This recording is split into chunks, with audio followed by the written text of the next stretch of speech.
Hey everyone, welcome back to our channel. Today I'm going to show you how to change password on PrizePicks. If you have forgotten your current password, don't worry, we'll cover that too. First of all, go to the PrizePicks app or website and click on the forgot password link on the login page.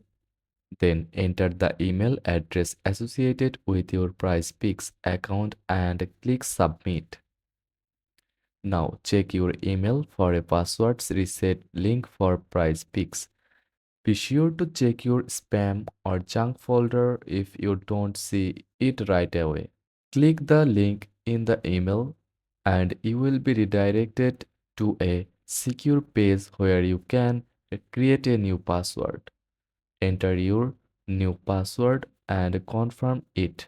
Make sure it's strong and easy to remember, then click submit.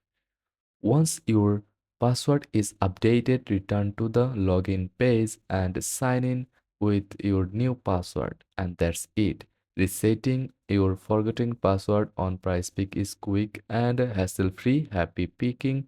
Thanks for watching.